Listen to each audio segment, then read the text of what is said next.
Commander June had been stationed at Deep Space Monitor Station Gamma 7 for 15 years, and in all that time, he had never seen anything like this. The holographic display flickered with data that seemed to mock everything he thought he knew about space travel. His coffee had gone cold an hour ago, but he couldn't bring himself to look away from the impossible readings. "Lieutenant Sue, run those numbers again," he said, rubbing his tired eyes. "Something has to be wrong with our equipment." Sue's fingers moved quickly across her console, her face growing more puzzled with each passing second. "Sir, I've checked everything 3 times. The energy readings are correct, but they don't make any sense. This ship is giving off signals that are both incredibly basic and impossibly complex at the same time." The mystery vessel hung in space like a cosmic joke. From a distance, it looked like someone had taken spare parts from a junkyard and somehow made them fly. Rusty metal plates were welded together in patterns that hurt to look at. Some sections appeared to be held together with what looked like ordinary tape. Yet this pile of scrap was moving through space in ways that would make their best engineers weep. "How is it doing that?" whispered Ensign Kim, the youngest member of their crew. He pointed at the display showing the ship's movement. "Pattern. It just ... stopped. Mid-flight, no deceleration, no engine burn. It just stopped." June frowned. "In space, objects don't just stop. They follow the laws of physics, whether they want to or not. But this ship seemed to have missed that particular science class. Maybe it's some kind of new propulsion system," suggested Technical Officer Pack, though he didn't sound convinced. "Something we haven't seen before." "From who?" Sue asked, pulling up their database. "I'm running searches through every known species in the galaxy. We have records of 10,000 different worlds, 15,000 different ship designs, and this thing matches nothing, not even close." The monitoring station's most powerful scanners were trained on the mysterious vessel, but every attempt to see inside it failed in strange ways. Some scanners simply turned off. Others started displaying random information like recipes for soup or instructions for folding paper. One scanner began playing old music for no apparent reason. "This is getting weird," muttered Communications Specialist Lee. "I tried to ping their communication systems, and my equipment started showing me pictures of cats. Cute cats, but still cats." June walked over to the main display and touched the screen, zooming in on the ship's hull. The metal looked old, maybe even ancient, but there were patterns in the seemingly random arrangement of parts. Hidden designs that became visible only when you looked at them just right. "There," he said, pointing to a section of the hull. "Do you see that? Those aren't random repairs? Someone planned this." The crew gathered around the display, squinting at the image. Slowly, they began to see what their commander meant. The chaotic arrangement of metal pieces formed subtle patterns like a message written in a language made of rust and spare parts. "It's like they want us to think it's junk," said Sue quietly. "But they're too smart to hide it completely." "Or they're playing with us," added Kim, his voice barely above a whisper. The thought sent a chill through the command center. The idea that someone was deliberately making their ship look primitive while possessing technology that could make their scanners malfunction was deeply unsettling. "Sir," said Pack, his voice shaking slightly, "what if this isn't first contact? What if whoever built this ship has been watching us for a long time?" June considered this possibility, and it made his stomach turn. The ship's casual disregard for the laws of physics wasn't just advanced technology, it felt almost mocking, like someone showing off. "Lieutenant Sue, try to get a read on the ship's crew," he ordered. "Life signs, heat signatures, anything." Worked at her console for several minutes before looking up with a confused expression. "Sir, I'm getting readings, but they don't make sense. The computer says there are both 0 life forms and millions of life forms aboard that ship. Sometimes at the same time." "That's impossible," said Lee. "Everything about this ship is impossible," June replied, "but it's sitting right there in front of us." The mystery vessel continued its slow drift through space, occasionally performing maneuvers that should have been impossible. It would suddenly change direction without any visible means of propulsion, or briefly accelerate to speeds that should have torn it apart, only to slow down again as if nothing had happened. "Sir?" said Kim, his voice filled with growing fear. What if we're not looking at a ship? What if we're looking at something pretending to be a ship? The command center fell silent. Outside the station's windows, stars twinkled in their familiar patterns, but somehow the universe felt different. Now, less predictable, more dangerous. Whatever it is, June said finally, we need to report this to Fleet Command, and we need to be very careful about what we say. This thing might be listening. As if responding to his words, the mystery ship suddenly stopped all movement and turned to face their monitoring station directly. Despite the vast distance between them, every person in the command center felt like they were being watched. The ship's seemingly random collection of metal parts suddenly didn't look quite so random anymore. Captain Wu had been in the Imperial Navy for 23 years, and he thought he had seen everything the galaxy could throw at him. Pirate raids, alien rebellions, even that incident with the space whales near Proxima Station. But nothing had prepared him for this. When his fleet of 12 battlecruisers dropped out of hyperspace near the Kepler 442 system, expected to find one mysterious ship. Instead, he found 7 identical vessels arranged in what looked like a perfect flower pattern in space. Each ship was exactly the same distance from the center, each pointing outward at precisely calculated angles. How is this possible? He muttered, staring at the tactical display. The monitoring station reported only one ship. His second-in-command, Commander Han, shook his head in disbelief. Sir, either they built 6 more ships in the past 18 hours, or they can somehow duplicate themselves. The implications of either possibility made Wu's stomach turn. Building 6 massive ships in less than a day was impossible with any known technology, but the idea that they could simply copy themselves was even more terrifying. Communications. Officer Min, open all channels, Wu ordered, trying to keep his voice steady. Let's see what they have to say for themselves. Min's fingers moved across her console with practiced efficiency. All frequencies open, sir. We're broadcasting on every channel known to galactic civilization. Wu straightened his uniform and activated the main communication array. Unknown. Vessels, this is Captain Wu of the Imperial Navy. Identify yourselves and state your intentions in this system. The response came so quickly that it seemed like they had been waiting for the call. A cheerful, almost sing-song voice filled the bridge. Thank you for calling. Please hold. Your call is important to us. Current wait time is ... undefined. Then the music started. It wasn't just any music. It was the kind of soft, repetitive melody that played in elevators and waiting rooms across the galaxy. The kind of music specifically designed to be inoffensive and forgettable, but which became incredibly annoying after the first few minutes. Sir, whispered Tactical Officer Tay, his voice filled with confusion. They're playing elevator music. On all frequencies. Can't turn it off. Wu felt his eye begin to twitch. Tried different communication protocols. Maybe they don't understand? Our standard format. Min worked frantically at her station, switching between dozens of different communication methods. Military channels, civilian frequencies, even ancient emergency signals that hadn't been used in centuries. Every single one played the same cheerful elevator music. This has to be some sort of joke, said Commander Han, but his voice lacked conviction. Maybe it's their way of saying they're not ready to talk? For 6 hours? Wu asked, checking the chronometer. They've been playing the same song for 6 hours straight? Lieutenant Yu, their intelligence officer, had been buried in her classified archives since the moment they arrived.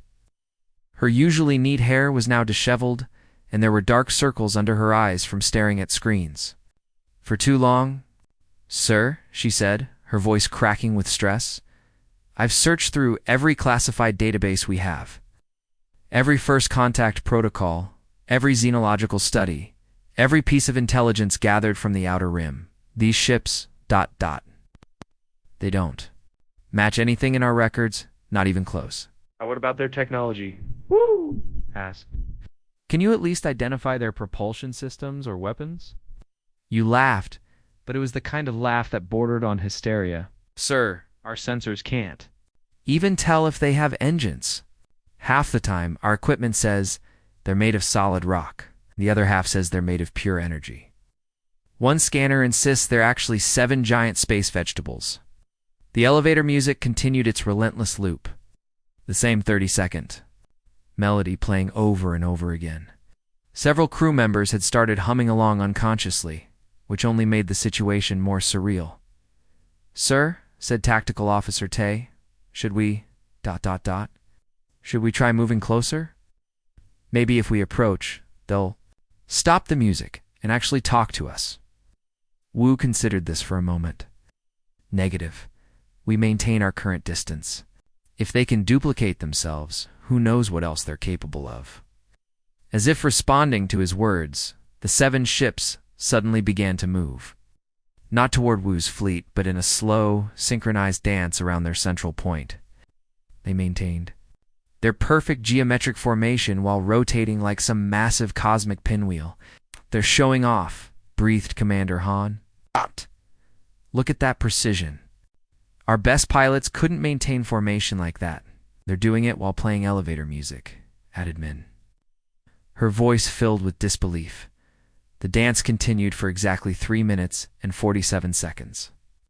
Then the ships returned to their original positions. The music never stopped. "Sir," said Yu, her voice barely above a whisper, "what if this is how they communicate? What if the music means something?" Wu had considered this possibility, but it raised even more disturbing questions. If that's their language, then what? Are they trying to tell us? "Maybe they're saying please wait," suggested Tay hopefully. "For how long?" Wu asked.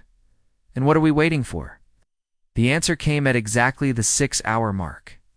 The elevator music stopped abruptly, replaced by the same cheerful voice. "Thank you for holding. We're sorry, but all our representatives are currently busy with other customers.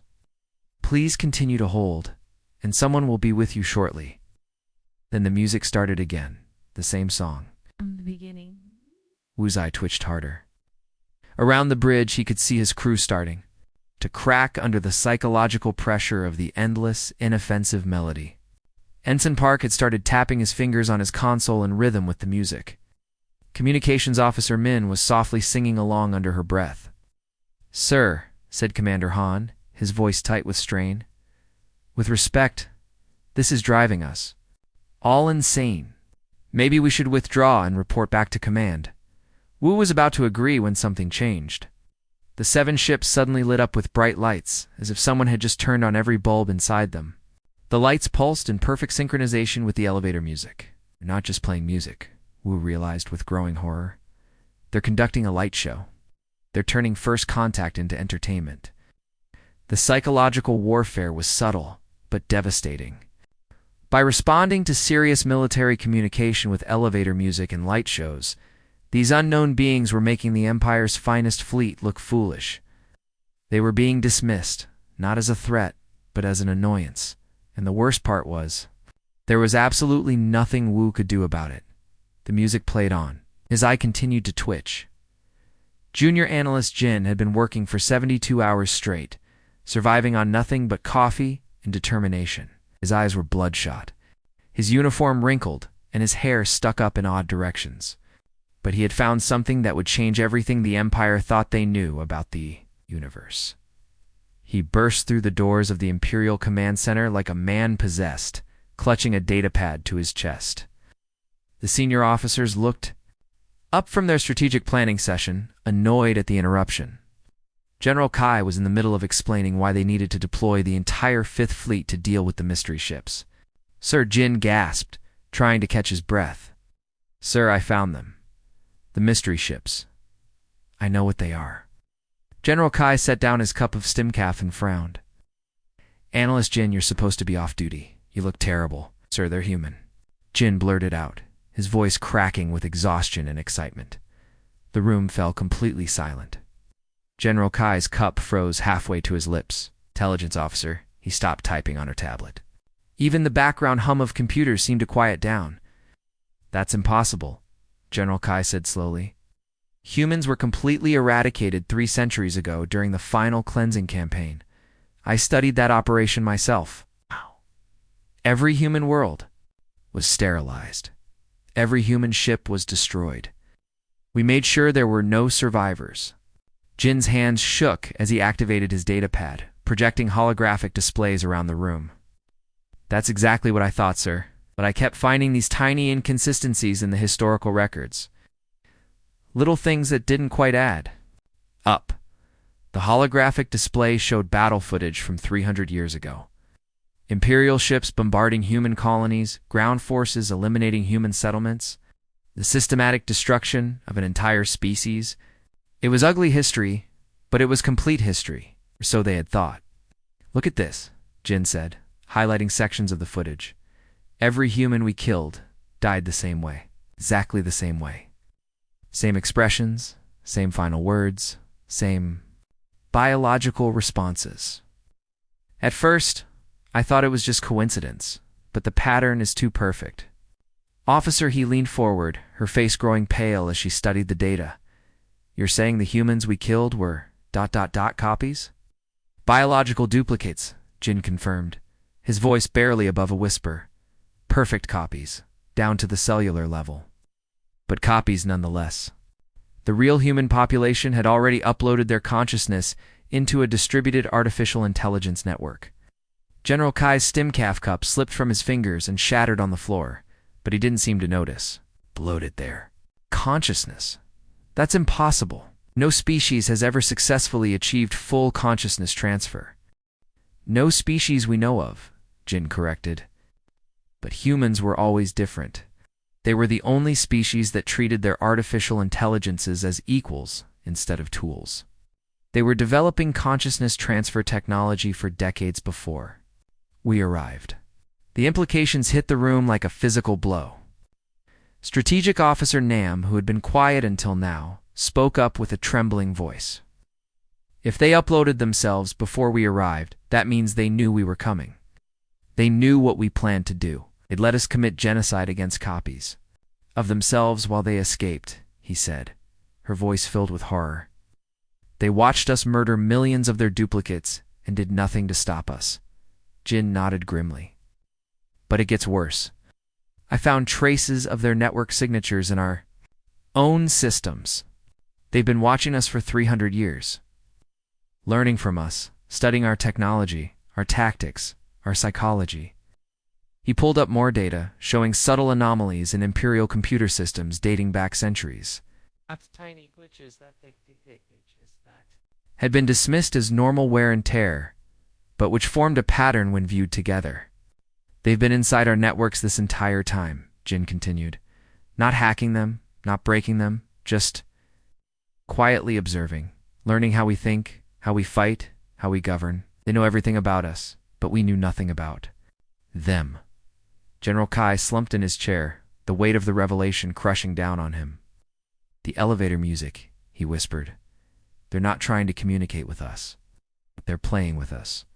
"Like a cat playing with a mouse," agreed he. "They could have destroyed our fleets at any time, but they chose to mock us instead." Jin's expression grew even more grim. "Sir, there's one more thing. The network signatures I found. They're not just in our military systems, they're everywhere. Transportation, communication, food distribution, power grids. They've had access to every aspect of our civilization for 3 centuries. The room fell silent again as the full scope of their situation became clear. The humans hadn't just survived the Empire's attempt to exterminate them. They had been quietly infiltrating and studying the Empire for 300 years, learning every weakness, every secret, every vulnerability. "What do they want?" asked Strategic Officer Nam. "Why reveal themselves now?" Jin looked around the room at the faces of the Empire's most senior officers, all of them pale with shock and fear. "I think they're done studying us, sir. I think they've learned everything they need to know." As if summoned by his words, alerts began flashing on screens throughout the command center. Communication systems that had been playing elevator music for days suddenly came alive with activity. Officer He checked her console with growing alarm. "Sir, the mystery ships are broadcasting on all frequencies. Not music this time. We're sending data packages to every Imperial world simultaneously." "Kind of data?" General Kai asked, though he already dreaded the answer. "Historical records, sir. And video footage of the final cleansing campaign. They're broadcasting evidence of the genocide to every citizen in the Empire." The elevator music that had been playing in the background for days suddenly stopped. The silence. That followed was more terrifying than any sound. In that moment of absolute quiet, Everyone in the command center realized the same horrible truth. The humans hadn't been preparing for war. They had been preparing for judgment. And after 3 centuries of patient observation, they were finally ready to render their verdict. Commander Bin had served on the bridge of the Imperial flagship for 12 years. But nothing could have prepared him for what he was witnessing. Every screen in the command center, every communication device throughout the Empire, even personal tablets and entertainment systems, all displayed the same horrifying images. The footage was crystal clear, shot from multiple angles with perfect detail. Imperial soldiers moving through human settlements, systematically eliminating entire families. Children crying for parents who would never answer. Elderly humans huddling together in their final moments. The images were devastating, but what made them worse was the clinical, methodical way the Imperial forces carried out their orders. "Turn it off," Ben ordered, his voice hoarse. "Cut all external communications." Communications Officer Dan frantically worked at his console, his fingers flying across the controls. "Sir, I can't. The signal is coming from everywhere at once. It's not just the mystery ships broadcasting this. The signal is originating from our own systems." The footage continued to play, showing scene after scene of the systematic destruction of human civilization. But there was something wrong with what they were seeing. The humans in the videos all died in exactly the same way, with identical expressions of fear and sadness. It was as if the same person was dying over and over again. Then came a voice, cheerful and pleasant, like someone announcing the weather or reading the morning news.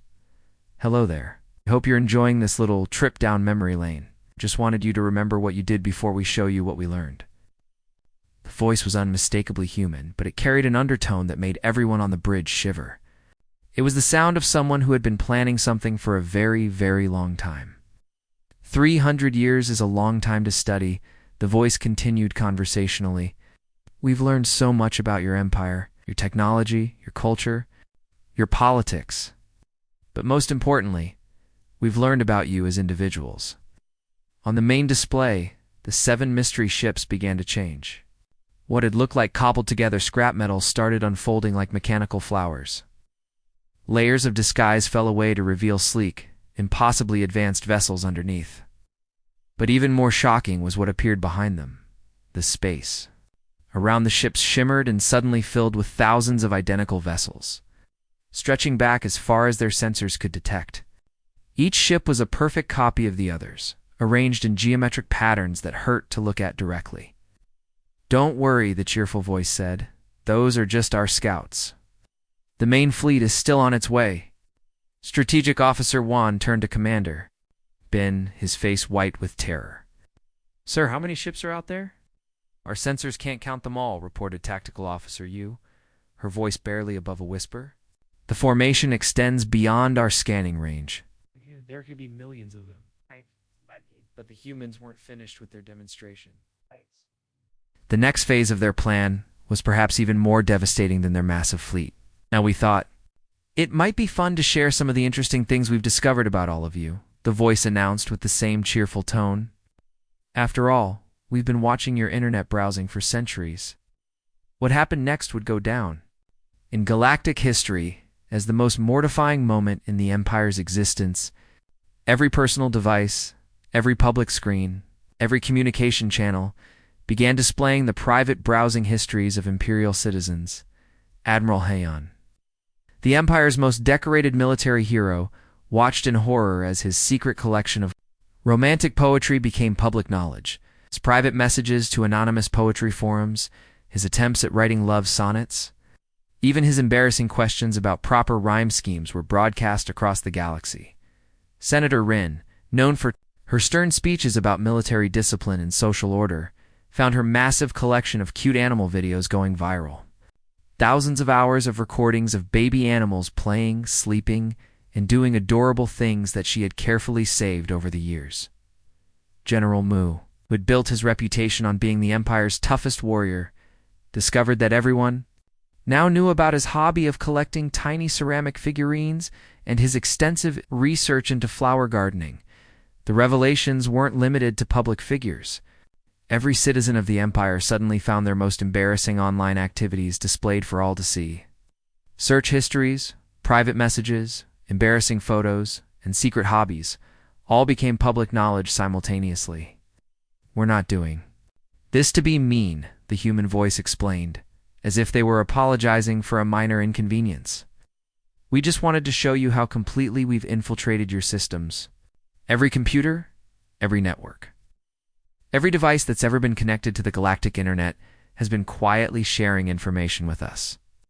Officer Yoon, who had been monitoring communication channels, suddenly made a strangled sound and collapsed at her console. The stress of watching the Empire's darkest secrets being broadcast to the galaxy had finally overwhelmed her. Medic Zhang rushed to check on her while the revelations continued. The humans had somehow gained access to classified military databases, government secret files, and even the personal diaries that people thought they had deleted years ago. "The good news," the cheerful voice continued, "is that we've decided not to destroy your empire. Frankly, that would be too easy, and we've grown rather fond of watching you stumble around. Instead, we've decided to simply manage things better." Commander Bin felt his stomach drop. "Manage things better?" "That's right. We've been running some test programs on a few of your colonies, and the results have been quite impressive. Right? Crime rates down by 90%, administrative efficiency up by 800%, and citizen satisfaction at levels you've never achieved." The display showed statistics from several Imperial worlds that had apparently been under human management for months without anyone realizing it. The improvements were so dramatic they seemed impossible. "Please remain calm during the transition," the voice announced pleasantly. "We'll be upgrading your government systems over the next few weeks. You might notice some changes, but we promise they'll all be improvements. After all, we've had 3 centuries to figure out how to run things properly." As if to emphasize their point, the human ships began broadcasting new footage. This time, it showed Imperial colonies where crime had vanished, where public services actually worked, where citizens walked safely through clean, well-maintained streets. "Don't worry," the voice added, with what sounded like genuine reassurance. "We're not here to rule you. We're here to show you how to rule yourselves. Think of us as ... consultants." Commander Bin looked around his bridge at the shocked faces of his crew. Outside, the Empire's most powerful fleet hung helplessly in space while an enemy they had thought extinct 3 centuries ago casually took control of their entire civilization. The worst part was how polite they were being about it. 6 months had passed since the strange human ships first appeared in Imperial space. Captain Ho sat in what used to be his military command center, now converted into something far more terrifying, an efficient government office. The nameplate on his desk read Assistant Regional Manager of Former Military Operations, a title that made him question every life choice he'd ever made. The transformation had been gradual, but unstoppable. What started as mysterious ships offering customer service had evolved into the complete restructuring of Imperial governance. The humans hadn't conquered them through force. They had done something far worse. It made everything work properly. Ho stared at his computer screen. Reviewing the latest reports, the numbers were so shocking they seemed fake. Crime had dropped to nearly 0%. Not because of harsh punishments or increased security, but because the humans had somehow made it easier to follow the law than to break it. They had streamlined and created systems so user-friendly that even the most rebellious citizens found themselves complying without realizing it. His aide Na knocked on the door and entered with a stack of papers. "Sir, the citizen satisfaction ratings are in," she announced. Setting the documents on his desk, Ho picked up the report with trembling hands. The numbers at the top made his eyes widen. Citizen satisfaction had reached an all-time high of 97%. For context, the previous record under Imperial rule had been 12%. And that was during a particularly good harvest season, when people were too busy eating to complain. "This can't be right," Ho muttered, flipping through the pages. "Check these numbers again." Na nodded toward the window. "Sir, perhaps you should see for yourself." Ho stood and walked to the large window overlooking the colony below. What he saw defied everything he thought he knew about governance. The streets were clean, not just swept, but actually sparkling.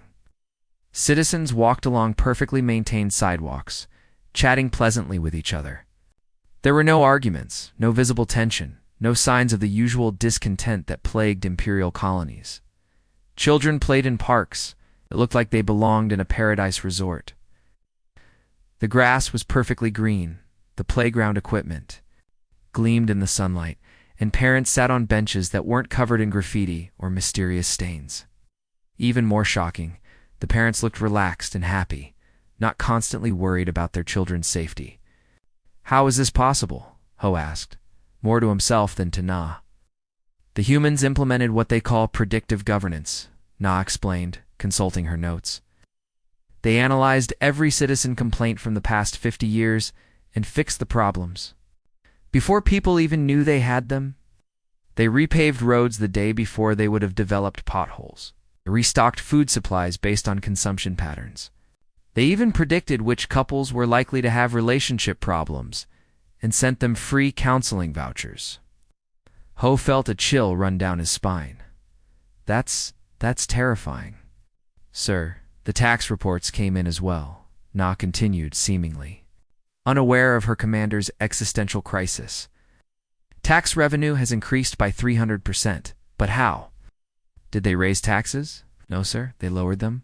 Citizens are now paying 80% less in taxes than before." Ho sat down heavily in his chair. "That makes no sense. Ow. How can they collect more money while charging less?" Na pulled out another document. According to their efficiency report, they eliminated what they called administrative waste.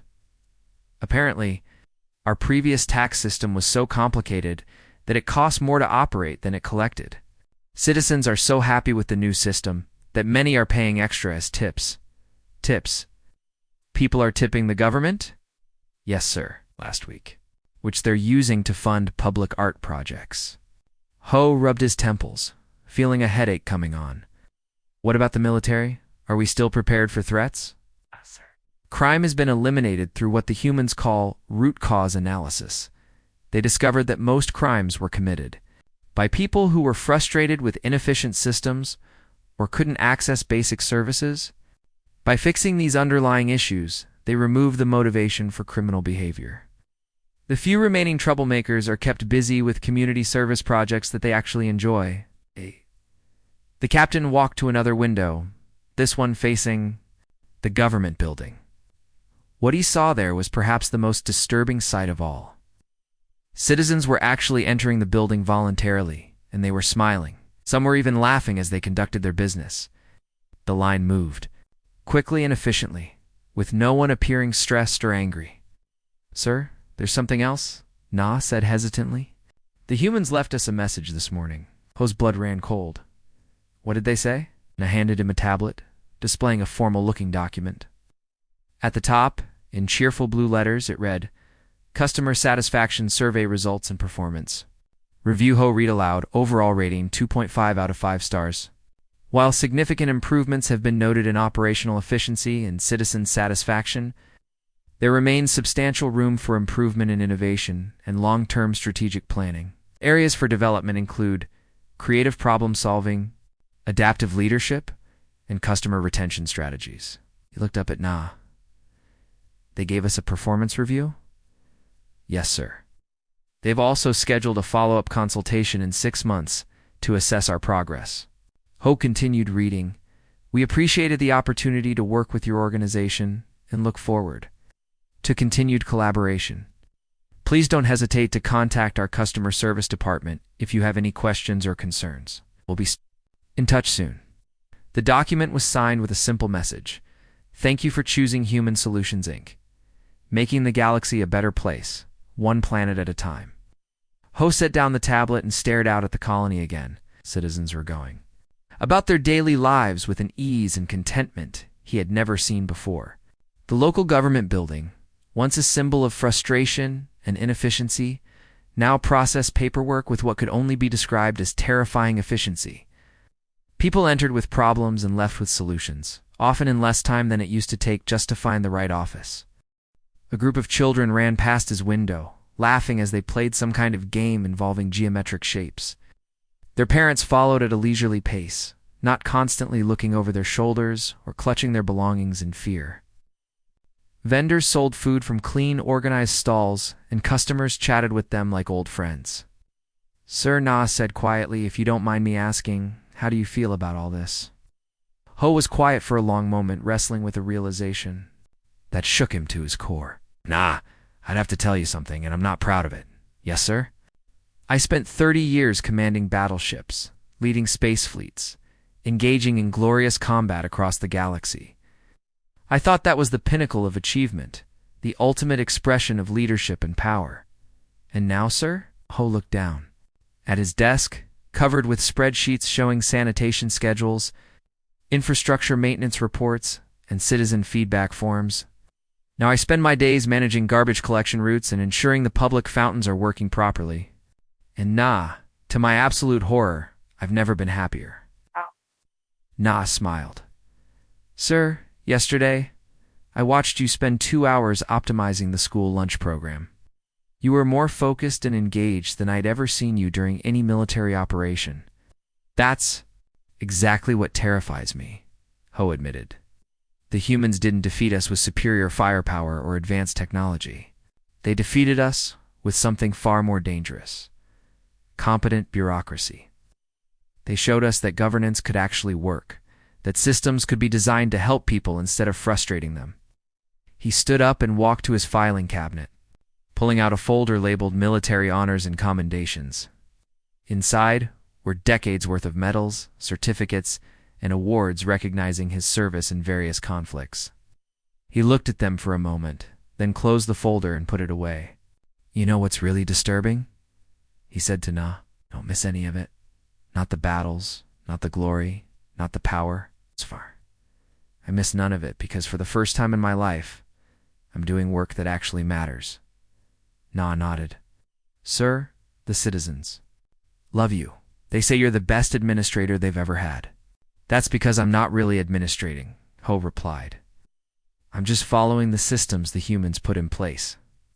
They've made it impossible to fail. Every process is so well designed that even someone like me, who knows nothing about civilian governance, can make it work." As if summoned by their conversation, Ho's computer chimed with an incoming message. The screen displayed a cheerful logo and the words, "Reminder, monthly community feedback session scheduled for tomorrow at 2 p.m. Please review attached citizen suggestions and prepare responses. Have a great day." Ho clicked on the attachment and found a list of citizen suggestions that ranged from requests for new park benches to ideas for improving the local transportation system. Each suggestion was detailed, thoughtful, and accompanied by proposed solutions. The citizens weren't just complaining, they were actively participating in making their community better. Sir Na said, "I have to ask, do you think the humans will come back?" Ho looked out at the peaceful colony one more time. "I hope so," he said quietly, "because if they don't, I'm not sure we'll be able to maintain this on our own." "Why not?" "Sir, because they didn't just change our systems. They changed us. They showed us what we could be if we actually tried to help each other instead of just trying to control each other. And now that we've seen it, we can never go back to the old way." The sun was setting over the colony, casting a golden glow over the clean streets and happy citizens.